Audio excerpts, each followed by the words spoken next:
Really, just a humbling game just to kind of look at where we're at right now. Had a chance to talk to the team and said, look, let's take a picture of this. Let's look right at it, and look at the different areas that we need to improve. The things that we're looking at are fundamental things that we work on, that we're counting on. And I think the more that we can make the progress tangible for them, something that they can see and say, okay, well, if we work on this, we practice this, this will lead, to success. This will lead to improvement in what we're doing. That's the way we try to do it on Mondays. And so we looked at the clips, we looked at the turnovers, we looked at the missed tackles, the fundamental parts of it, looked at the processes at the line, against some pretty challenging looks, some pretty challenging pressure looks that we can certainly sort out, that we have done in the past, and to make sure that we're on the same page. So, we just watched it together as a team, started with special teams clips and went to offense, went to defense, and said, let's look at this and let's take a step forward. And we know what we're working on going into this week. You mentioned the looks for the snap and the pre-snap. Yeah. You had 2 drives that were around 5 minutes each, with very limited first down earned. Yeah. How do you guys kind of, I don't want to say more urgency, but how do you get this snap off quicker? Or is that strategic that you guys are leaving it down to the last couple of seconds? Yeah, no, it's not. That's something that we want to get better at. So we'll be attacking that this week. And you guys, 7 straight games have given up 200 or more rushing yards. You brought up the tackling. Do you just have to get back to basics, or is this a matter of adjusting the scheme given what's happened as a trend? Yeah, coming off the film, the scheme was there. We got to get guys down. We had a couple of TFLs available for us early on in the game. We got to get the guy to the ground. The big 70-yarder was really like a free player. We got a free player. We got 2 guys outside, 2 guys in the D gap, and we're trying to spill that so Trey Merritt could be in position to make that play. And they cut us off, and so then all of a sudden he's got a decision to make. Do I jump inside or hop back out? And the ball got popped out there, and Nick Scott had a chance to make that tackle, didn't get him down, and these are the things that we have to talk about and address. It's a run fit thing. It's making sure you can trust, if I do my job, the next guy will do his. Back on that pre-snap operations, where's the disconnect? Is it you not getting the play in fast enough, or Bryce not getting it out of the huddle? A little bit of both, and we just got to keep pushing the whole group, to make sure that we're replicating that, and that's coming to life, and walk through and practice the whole thing. How much of an impact is it when you're breaking the huddle, or they're breaking the huddle late, and Bryce not getting to see the field? It creates more challenges. We have the information we need to get the hots right, to get the protection right, but it's those critical 5 or 6 seconds. It doesn't seem like a lot of time. It's everything, for us to be able to play at the line of scrimmage, get to the right looks and execute. Do you have an update on Turk Wharton? Yeah, Turk's got he's got a hamstring. He's going to miss a little bit of time. So, I think right now it looks like it's going to be in that 2 to 4 weeks, somewhere that kind of range. But we got an MRI on him today. So, and he was having a fantastic game. He had 4 tackles early on, and was really doing a great job getting off of blocks and making his opportunities. So does IR sound like that's a possibility, or no? I'm not sure about that right now. Yeah. Pat Jones. Pat Jones had an ankle. He's going to be okay. We checked him this morning. He's sore, but the hope is to get him back going this week for practice. From a play calling standpoint, specifically on that 4th and 1, would you do things differently, or do you still like the play call after watching tape? We had good matchups. We had what we wanted. We just got to execute it, and that's kind of what we went back to. And, Bryce and I had that conversation. It was like he liked the call, we had guys in good matchups, and we just got to execute. Did he try to throw the ball away, or was it just off the mark? And if so, would you rather him take the shot just in case? Even I thought it was kind of a miscommunication. Was Xavier going to break to the front pylon or go to the back pylon? I think he was taking a shot to the back pylon on that. That's supposed to be a rub route, and did T-Mac run the right route? On the 4th and 1, no, it was not. Yeah. Describe what you saw on that play. I mean, it looked like Leggett was open there for a second, but also Bryce had pressure. What did you see, and what do you think should have happened there? Yeah, I just think execution in general. I don't want to get too specific about our plays.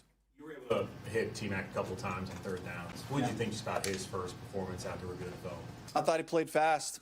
I thought he looked very comfortable out there one-on-one outside.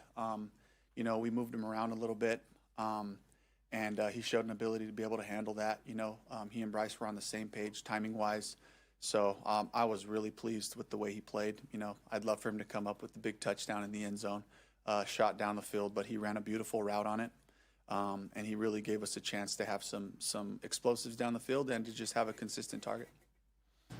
Do you think what's the outlook on Icky now that he's kind of a week further into this process? He had a great workout today. I think with this thing, what I'm learning is like every day is a huge leap in that direction, and so I expect him to be back this week. I hope he is. We're going to put him back out there and practice in a limited fashion and make sure he's pushing on people and feels confident to go.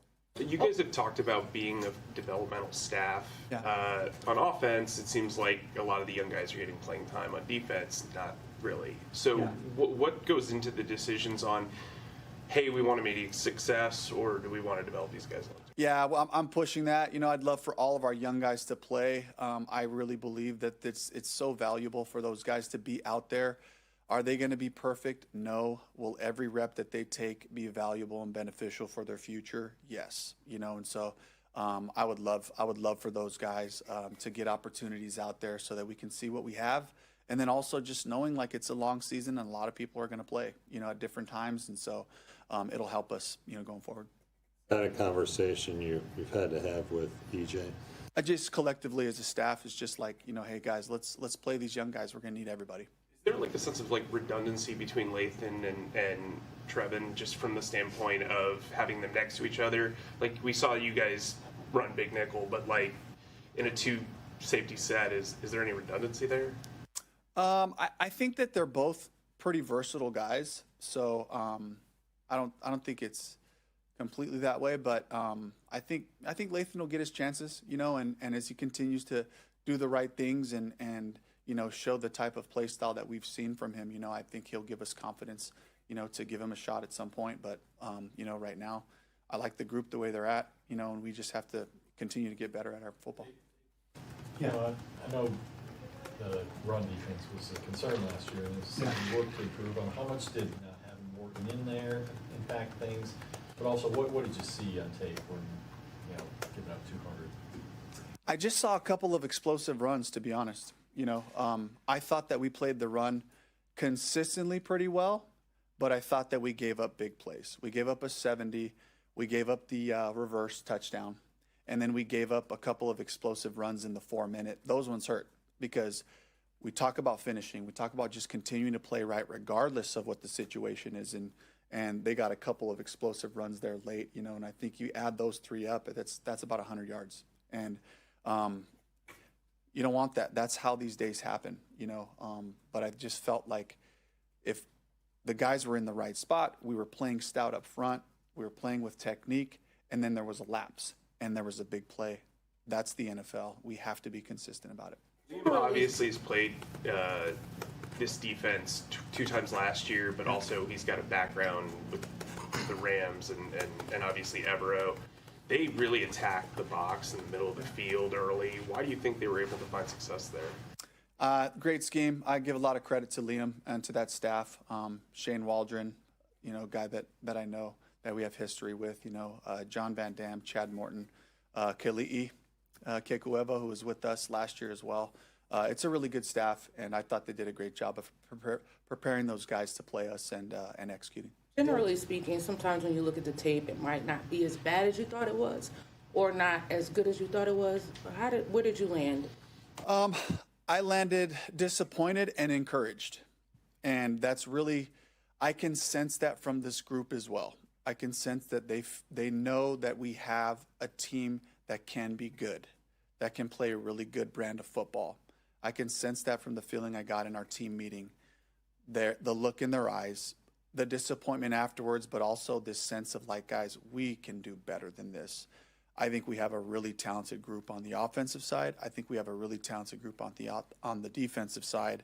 Our special teams units covered well with a bunch of young guys out there. They protected well in punt protection and some of those things. And I think the pieces that I saw watching the film directly afterwards, getting up this morning and watching parts of it with the offense, parts with the defense, and having our conversations, I just feel good about this team. I don't feel good about the team that we put out there on Sunday in terms of the execution and the fundamentals. When it's things that I feel like we can coach, when it's things that I feel like we can help them with, I feel very confident that this group will be able to come together and play good football. What did your owner say about, how did he feel about the performance? You said you didn't like the team was out there. What did he say to you afterwards? We had some great conversations. Going back to just what you were saying, Devash, on that note, both JC and Nick Scott mentioned yesterday, like, the danger can be if guys start merging this today with what happened last year. So that's what we have to protect against. Just from your position as the head coach, how do you protect against that? Yeah, you just build. You build and you grow. You know, that's what these weeks are about. It's so valuable. The game has a way of just telling you the truth. And so we go right to it and say, guys, this is where we're at. Like, this is us. Let's own what was out there today. And then let's get back here. Let's make corrections and let's improve daily. Let's continue to push our football forward, you know, and own the things that we own and find new mistakes to make, find new lessons to make. Let's move beyond the things that we've grown through and we've become very proficient at, and all those things. So I think that's the mentality for the group. Just correction, just looking back at the 2 interceptions Bryce threw on Sunday. Yeah. We're looking at just the one going to XL. Yeah. The route looked right depth-wise, and then I guess the last one was just kind of off Rico's hands. That kind of feel like that was just the ball should have caught. Just kind of curious what you saw on both of those plays. Yeah, just the safety jumped out of the middle, cut Xavier off on the over route. You know, we asked the receivers to be friendly. Bryce has to see the safety. I think that one was pretty clear, cut and dry. And then the check down, you know, is just a little bit off mark to Rico's left. But again, you know, Bryce is finding a little window to sneak the ball out of there. So I think that's a chemistry thing. I think we just have to continue to grow with each other and find those lanes where I have a visual confirmation. Here it is, you know. So. Slid on the one where he fumbled. I think he's kind of stumbled a step before. It looked like he kind of lost his footing and was going forward already. And in those situations, we try to teach our guys going to the ground is vulnerable. We teach our defensive guys the same thing. When guys are going to the ground, the ball can be vulnerable. So Bryce just has to lock that up with 2 and try to shield himself in that situation. You got here. He was pretty open talking about how he didn't play baseball. He was not a natural slider. Is that something that you need to work with him on? Maybe. Yep. Okay. Thank you.